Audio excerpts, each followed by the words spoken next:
ఓడిపోయిన తర్వాత మానసిక ఒత్తిళ్లు ఎక్కువైపోయి బిజీగా మాట్లాడుతున్నాడు. లేకపోతే ప్రెస్ మీట్లో నన్ను చూస్తున్నా కదా, నేను ఎప్పుడైనా ఇటు చూశారు నన్న, ఇదిగో అమ్మమ్మమ్మ అమ్మమ్మమ్మ, దట్ ఈస్ ద ప్రాబ్లం. నేను ఎందుకు చెప్తున్నానంటే, నేనేమి తమాషా చేయటంలో జగన్మోహన్ రెడ్డిని, నేను జగన్మోహన్ రెడ్డిని చూసి నాకు బాధేస్తుంది. నేను ఒకటే రిక్వెస్ట్ చేస్తున్నా చంద్రబాబు నాయుడు గారిని, జగన్మోహన్ రెడ్డి కుటుంబం ఒప్పుకుంటే అతను వెంటనే లండన్కి పంపించాలి. బెత్లెహేమ్ మెంటల్ హాస్పిటల్లో అతనికి ట్రీట్మెంట్ ఇప్పియాలి. ఆ ప్రభుత్వమే ఆ ఖర్చు కూడా మొత్తం ప్రభుత్వం పెట్టాలని కూడా నేను మనవి చేస్తా ఉన్నా. ఎందుకంటే జగన్మోహన్ రెడ్డి కోసం కాదు, సాక్షాత్ రాజశేఖర రెడ్డి బిడ్డ. ఆ రాజశేఖర రెడ్డి అంటే చాలా మందికి మమకారం ఉంటుంది. ఆ రాజశేఖర రెడ్డి బిడ్డకి ఈ మానసిక ఒత్తిళ్ల నుంచి మామూలు మనిషిని చెయ్యాలి, మామూలు మనిషి చేసి మళ్ళీ అసెంబ్లీకి రావాలి. వైసీపీ పార్టీ అక్కడ మాట్లాడాలి ఒక నాయకుడిగా, మంచి నాయకుడిగా. ఎస్, జగన్మోహన్ రెడ్డి మంచోడు అయిపోయాడు, మానసిక ఒత్తిడి లేవు, he is not a mental patient any more అనేది గర్వంగా వైసీపీ కార్యకర్తలు చెప్పుకోవాలనేదే నా ఆకాంక్ష. ఎందుకంటే మంచి అపోజిషన్ ఉంటేనే స్టేట్ బాగుపడద్ది. ఇటువంటి మెంటల్ న్యాయాలను పెట్టుకుంటే స్టేట్ నాశనం అయిపోద్ది, వైసీపీ పార్టీ కూడా నాశనం అయిపోద్ది అని కూడా నేను మనవి చేస్తున్నాను. నేను ఇంకొకటి కూడా చెప్తున్నా ఈరోజు వైసీపీ నాయకులకి, వైసీపీ కార్యకర్తలకి, అతను మానసికంగా సెటరైట్ అయ్యే వరకు శాశ్వత అధ్యక్షురాలుగా వైఎస్ భారతిని ఎన్నుకుంటే చాలా బాగుంటుందని కూడా నేను అనుకుంటున్నా. ఎస్, జగన్మోహన్ రెడ్డి, మా హాఫ్ టికెట్ జగన్మోహన్ రెడ్డి పులివెందుల్లో రాజీనామా చేసేసి వైఎస్ భారతిని ఎలక్షన్గా ఎమ్మెల్యేగా నిలబడితే మేము బాబు గారి దగ్గరికి పోయి, సార్ అతనికి బాగాలేదు, అతను ఒక పేషెంట్, అతను చేయలేకున్నాడు కాబట్టి వైఎస్ భారతి గారికి అవకాశం ఇస్తాం అని మేము పోయి అడుగుతాం, కన్విన్స్ చేస్తాం. కన్విన్స్ చేసి వైఎస్ భారతి గారన్న అసెంబ్లీకి వచ్చి ఈరోజు వైసీపీ పార్టీ వాళ్ళు వేసిన 10 లక్షల మందో 9 లక్షల మందో కోటి మందికి వాళ్ళు రిప్రజెంట్ చేయాల్సిన అవసరం కూడా ఈరోజు వైసీపీ పార్టీకి ఉంది. కాబట్టి మేము రిక్వెస్ట్ చేస్తున్నాం. మేము చెప్పేది ఒకటే, నేను రాను, నాకు అపోజిషన్ ఇవ్వాలా. ఏంది చిలిప్పన్లా? ఏ రాజకీయం అనుకున్నారా, ఏమన్నా చాక్లెట్ అనుకున్నారా? నువ్వు అడగి ఏడవగానే షాపుకి పోయి చాక్లెట్లు కొనిచ్చేదానికా జగన్మోహన్ రెడ్డి? ఎందుకు ఇస్తారు నీకా? నువ్వు ఇచ్చా మా గౌరవ ఇచ్చా? అసెంబ్లీలో హీనంగా మాట్లాడుండవు చంద్రబాబు నాయుడు గురించి. మీరు ఎంత లేఖితనంగా మాట్లాడారో మాకు తెలుసు, మేము చూస్తున్నాం, మీకు తెలుసు. కానీ ఈరోజు మీకు విపరీతమైన గౌరవం చంద్రబాబు నాయుడు ఇస్తున్నాడు. ఏం చేయాలా?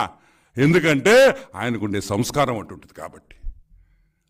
ఆయన నీలాగా సంస్కారహీనుడు కాదు కాబట్టి still you are getting that respect and you will keep continue to get that respect because that is మమ్మల్ని పెంచిన విధానం అది ఇళ్లలో. కాబట్టి వెంటనే జగన్మోహన్ రెడ్డి రాకపోయినా మిగతా 10 మంది ఎమ్మెల్యేలకి, ఏ 10 మంది ఎమ్మెల్యేలకి 8 లక్షల మంది వైసీపీ ఫాలోవర్స్ ఓట్లేశారో వాళ్ళ కోసం ఈ 10 మంది వెంటనే రావాలని, plus in case YS Bharathi గారు ఒప్పుకోకపోతే ఈ 11 మందిలో మా రెడ్లు 6 మంది ఉన్నారు కాబట్టి మా కులస్తులు 1 2 3 4 5 6 అంటే మెజారిటీ మా రెడ్లే ఉన్నారు కాబట్టి ఎవరో ఒకరిని బుచ్చి ప్రసాద్ రెడ్డి, అమర్నాథ్ రెడ్డి, రామచంద్రారెడ్డి, ద్వారకనాథ్ రెడ్డి, బాలనాగిరెడ్డి వీళ్ళని ఎవరినో ఒకరిని వైసీపీ పార్టీ ఫ్లోర్ లీడర్గానో ఏదో ఒక పొజిషన్లో తీసుకొని వచ్చి అసెంబ్లీలో పార్టిసిపేట్ చేయాలని మేమందరం రిక్వెస్ట్ చేస్తున్నాం.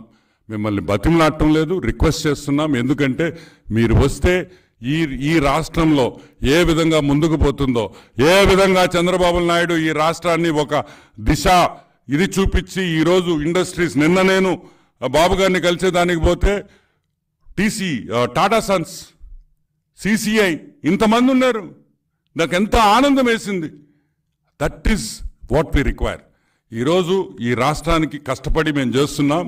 మేము ఒకటే అడుగుతున్నాం, ప్లీజ్ రండి, be a part of this growth, be a part of this evolution, be a part of the sunrise state, the resurgence of the sunrise state అని కూడా నేను మనవి చేస్తా ఉన్నా. Yeah, any questions? వరానా వాడు PA గాడు, మా అక్క పిఏ, భారతక్క పిఏ కాదు. భారతక్క ఒకటి గుర్తుపెట్టుకో, నీ పిఏ అని వాడు చెప్తున్నాడు. ఎందుకంటే వాడు ఓపెన్గానే ఆ వైఎస్ భారతి పిఏ అని వాడు రాసుకుంటున్నాడు. ఈరోజు నేను వైఎస్ భారతి అక్కడికి ఒకటే అడుగుతున్నా, భారతి ఒకటి గుర్తుపెట్టుకో, నా పిఏ కాదు, వీడికి నాకు సంబంధం లేదు అని ఎప్పుడైనా ఒక ఎక్స్లో కానీ లేకపోతే నీ పక్కనుండే చెంచా నాయాలతో కానీ ఎప్పుడైనా ఒక ప్రెస్ మీట్ కానీ ఒక ప్రెస్ రిలీజ్ చేసావా? చేయలే. అంటే వాడు నీ పిఏ అని మేము అనుకుంటున్నాం, ఎందుకంటే నువ్వు ఖండించలేదు కాబట్టి. మా మర్డర్ బ్యాచ్ క్యాండిడేట్ పేరేందా? పులివెందుల. ఒక్క నిమిషాలు ఫినిష్ చేసి అదే చెప్తున్నా. Pulivendula murder batch Avinash, Pulivendula murder batch Avinash 3 సార్లు వర్రా రవీందర్ రెడ్డి గారు ప్రెస్ మీట్ పెట్టారని అంటున్నారు. ఈరోజు నేను అడుగుతున్నా, వర్రా రవీందర్ రెడ్డి మీద అన్ని కేసులు తీసేస్తాం సాయంకాలంకి, ఇబ్బందిలే.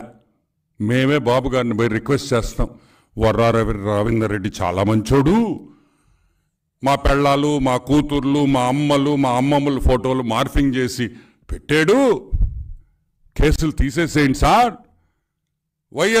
వైఎస్ జగన్మోహన్ రెడ్డి కుటుంబం ఉంది, వైఎస్ అవినాష్ రెడ్డికి పిల్లలున్నారు, వాళ్ళ ఫోటోలు కూడా మేము మార్ఫింగ్ చేసి పెట్టొచ్చు అని వాళ్ళు ఒప్పుకుంటున్నారు. కాబట్టి మీరు కేసులు విత్డ్రా చేయమని మీరు అంటున్నారా?